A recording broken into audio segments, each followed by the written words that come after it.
For example, we might open a file here. So when our object will go out of scope or when we will delete this particular object, we'll make sure inside the destructor that hi all, this is me Karan. So till now we have seen what is constructor, how constructor works, what are the different properties of constructor. So from this point onwards, we are going to talk about destructor in C++, what are the different properties of destructor, and why do we need to use destructor in our code. So let's start the discussion. So if I look at the formal definition of destructor, then here I can read that. So in C++, destructor is a special function which is executed when an object of the class is destroyed. What is the meaning of this? So basically it means whenever you are gonna destroy the object of any class, at the time we are gonna call the destructor.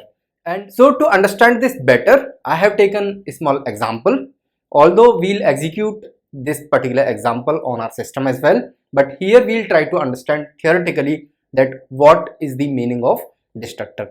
So here I have taken the example of simple class. This class contains a constructor which is gonna allocate the memory to a pointer using the new keyword. And in this same class, we are having destructor. So whenever we are using this particular symbol, it means that this particular function is the destructor.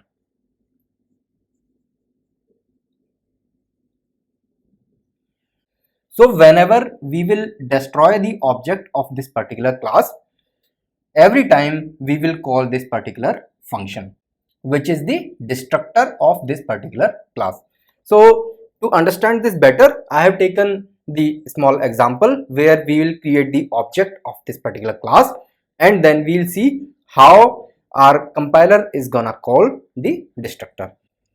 So inside main, what I am doing, I am creating the object of my class, and when I will create the object of my class, at that time constructor of my class will get executed, and this particular constructor will allocate the memory dynamically to a variable. So in this case, it is assigning the dynamically created memory to this particular pointer. So what will happen when I will go out of scope of this particular main function? My compiler will automatically delete this particular object, and when this object will get deleted, at that time this particular function call will execute.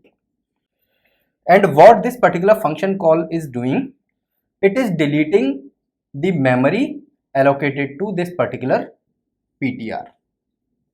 So to this PTR we allocated the memory at runtime, that is we did dynamic memory allocation for PTR. So it's our responsibility to make sure that whatever memory we allocated, that memory is getting destroyed when we are deleting the object of this particular class. So inside the destructor we are deleting that memory. So internally what is happening is we are creating the object of my class, and that object contains some of the resources which are necessary for the proper functioning of our system.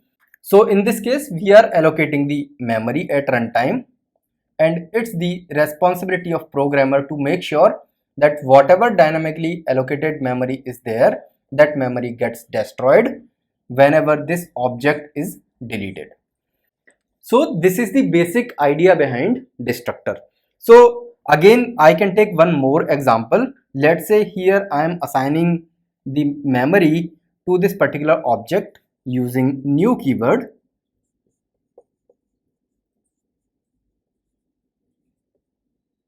New my class. So then I will have to explicitly delete this particular object, that is delete.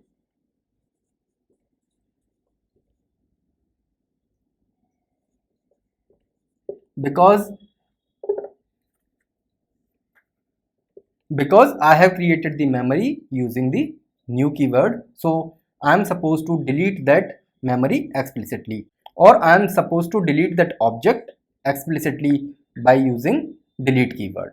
So when I will call this delete keyword, at that time this object will get destroyed, and whatever destructor is associated with this particular object class, that destructor will get executed and it will delete all the associated resources with this particular object. So here we have allocated the memory. At the same time, we can allocate other resources as well. For example, we might open a file here.